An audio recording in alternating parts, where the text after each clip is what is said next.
मेरा गम कितना कम है। दिल दिया है जान देंगे ऐ सनम।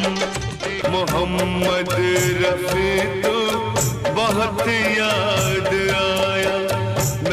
बहुत ही स्ट्रगल, बड़ी ही जद्दोजहद, क्या क्या तकलीफें मैं बता नहीं सकता हूँ। किसी के यहाँ जाओ बराबर रिस्पांस नहीं मिलता है। गाना सुन के वाह वाह करते हैं, फिर कहते हैं नेक्स्ट वीक आते रहना। दुनिया ने मेरा सब कुछ छीना, नहीं जीना। तू मुझे कबूल, मैं तुझे कबूल, इस बात का कसम खुदा की यही कहूँगा, तुम्हारे बिन मैं न जी सकूँ। बाहरों से न परियों के मुस्कुराने से। ए जी ओ जी लो जी सुनो जी, मैं हूँ मन मौजी करता हूँ। तेरा गम अगर न होता तो शराब नाम सारे मुझे भूल जाने लगे। वक्त में तुम्हें दिल से कैसे जुदा हम करेंगे कि कल याद कुछ और रहता नहीं। मैंने हनुमान चालीसा से लेकर तुलसी दास की चौपाइयाँ, कबीरदास के दोहे, आपको वो याद होगा जय हनुमान सीरियल, रामायण, इन सब में मेरी आवाज है। वीरा व्यथा से व्यथित द्रवित हो, मंगल को जन्म में मंगल ही करते, मंगलमय भग। और मैंने कवालियाँ बेहिसाब गाई हैं। मुस्लिम डिवोशनल एल्बम किए हैं 110। ट्रेसा इंटरनेशनल अवार्ड मिला मुझे। प्रेसिडेंट ज्ञानी दैल सिंह जी के हाथ से मैंने अवार्ड लिया है। हमारे देश में जितनी भाषाएं हैं, तकरीबन मैंने सभी भाषाओं में गाने गाए हैं। और लगभग 20,000 गाने। हो सकता है किसी को यकीन नहीं हो, तो कोई अगर मुझे चैलेंज करे तो मैं प्रूफ दे सकता हूँ। सारे शिकवे गिले भुला के कहो, सावन के झूलों ने मुझको बुलाया। जो सबसे बड़ा अवार्ड है वो है हमारी जनता की। मैंने लता जी के साथ गाते वक्त भी कई दफा जो उनके मुंह से वाह निकली है, वो मेरे लिए सबसे बड़ा अवार्ड है। लगभग 20,000 गाने गाने वाला ये गायक, अरे साहब, और वो आवाज़, जो आवाज़ सुनते ही दिल के तार को छेड़ देता था। हर भाषा में गाने गाने वाला ये सिंगर, अरे साहब क्या आवाज़ थी। आवाज़ सुनने में वो मिठास लगती थी कि बस ये मन करता था कि इसके गानों को सुना ही जाए। तो साहब आप पहचान गए होंगे, हर बड़े स्टार के लिए इन्होंने अपनी आवाज़ दी है। हर बड़े स्टार, कई स्टार तो ऐसे रहे हैं कि उनकी फिल्में जैसी भी रहीं, लेकिन गानों के बल पे उनकी फिल्म सुपर हिट हुई है। और कह सकते हैं कि उन स्टार को जन्म देने वाले ही ये सिंगर हैं। तो होता है कि फिल्में कभी कभी हल्की पड़ जाती हैं, लेकिन उनका म्यूज़िक, उनके गाने लोगों को दिलो दिमाग पर इस तरह छाते हैं कि वो फिल्में भी सफल हो जाती हैं।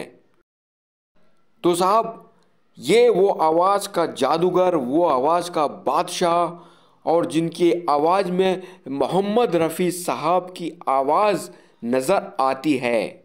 जी हाँ, क्योंकि रफ़ी साहब की आवाज़ तो दोबारा दुनिया में आ ही नहीं सकती, लेकिन उनकी झलक कुछ गायकों की आवाज़ों में नज़र आती है।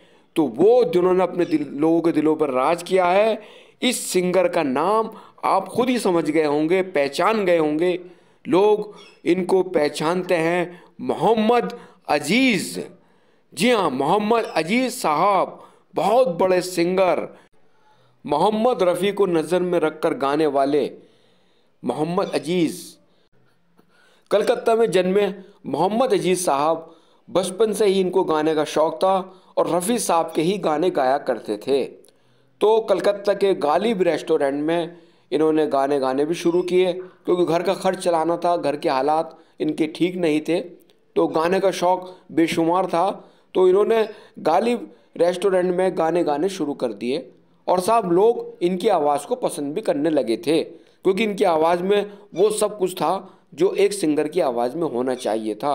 और सबसे बड़ी बात थी कि इनकी आवाज़ में वो कशिश थी कि लोगों को अपनी तरफ खींचा करती थी। सबसे बड़ी सौगात है जीवन, एक लड़की जिसका नाम मोहब्बत, वो तू है।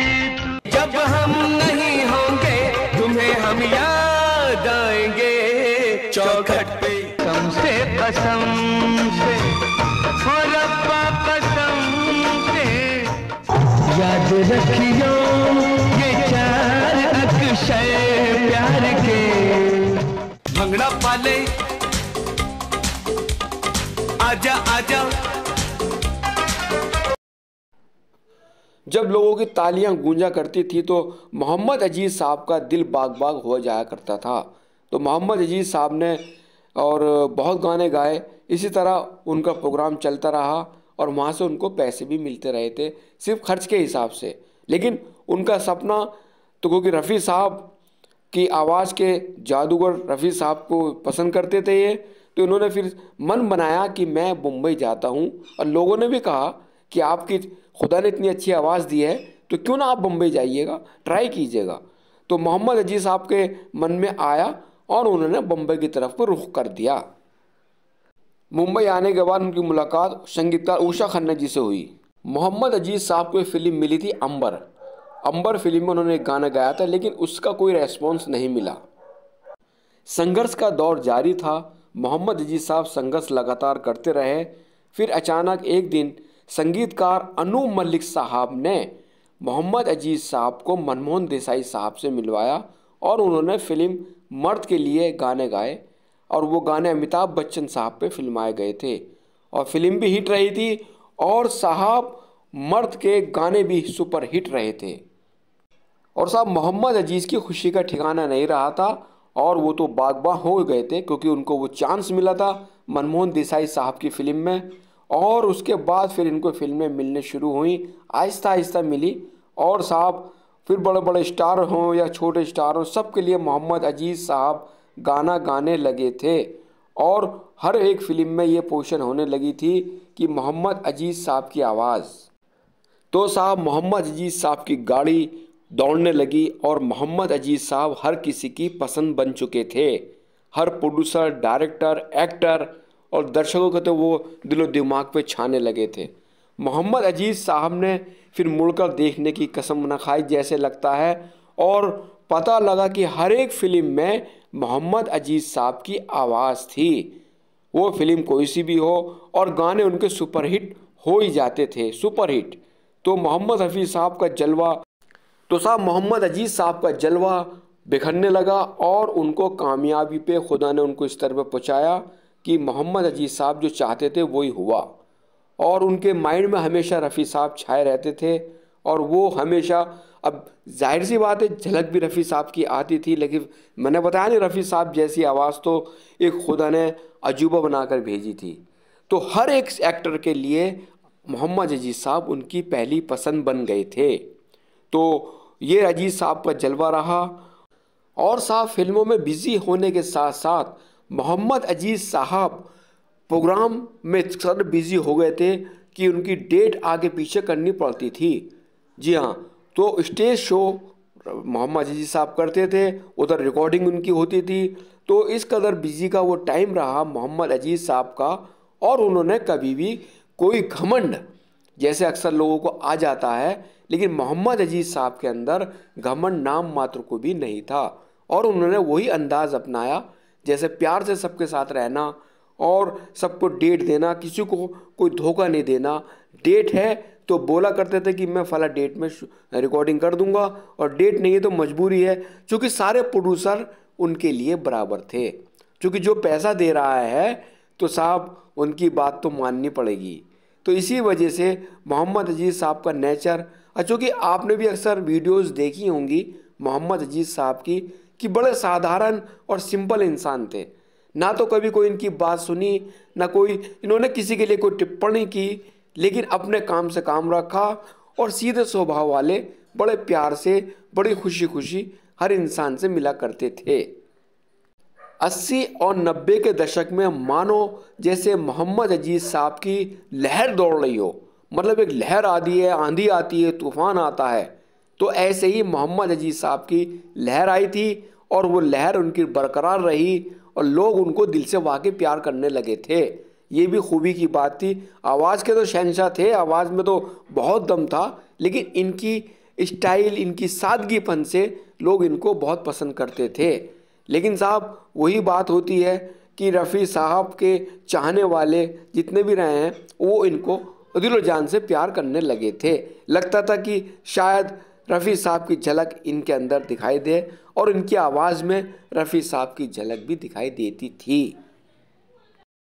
पतझड़ सावन बसंत बहार, पतझड़ शुरू हो रही है प्रेम कहानी। लेंगे न हम तेरा साथ, ओ साथी मरते दम।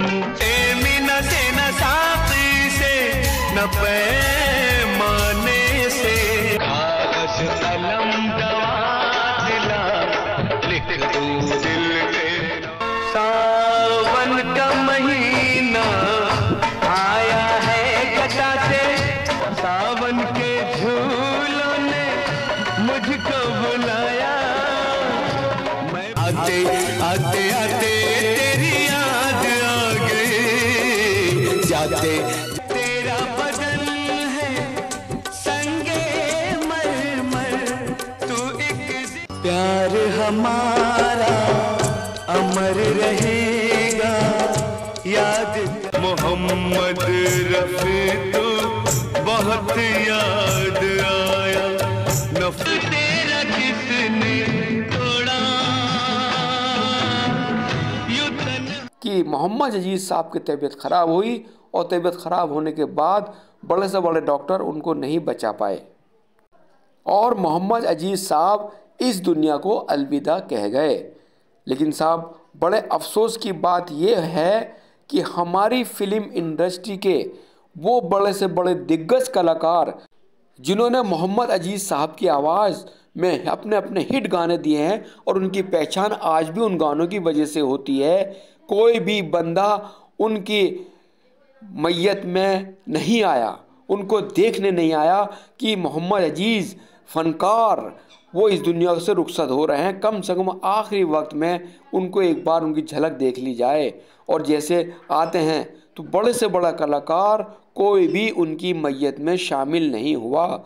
ये बड़े अफसोस और बड़े अफसोस की बात है कि ये उनको ऐसा नहीं करना चाहिए था, क्योंकि उनके आने से मोहम्मद अजीज़ साहब ज़िंदा तो नहीं हो जाते, लेकिन कम से कम एक सहानुभूति होती है इंसान के ज़रिए कि एक इंसान हमारा साथी जिसकी आवाज़ के बल पे हम जी रहे थे, कामयाबी हासिल कर रहे थे, उनके जनाजे में वो शामिल हो जाते।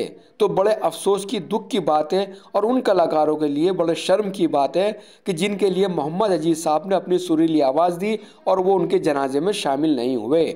मरना तो उनको भी है, ऐसा नहीं है कि उन्हें नहीं मरना, मरना सबको है, लेकिन बड़ा अफसोस है, बड़ा अफसोस के साथ ये बात कहनी पड़ रही है। और हम तो यही कहेंगे कि आवाज़ के जादूगर जिनकी आवाज़ आज भी हमारे दिल दिमाग पर छाई हुई है, खुदा उनको जन्नत में जगह दे और उनके गुनाहों को माफ़ करे। और ऐसे ही हम उनकी आवाज़ों को जब तक ज़िंदा हैं सुनते रहेंगे और उनकी आवाज़ों का जादू हमेशा बिखरता रहेगा। दुनिया में कितना गम है, लोगों का गम देखा तो मैं अपना गम भूल गया।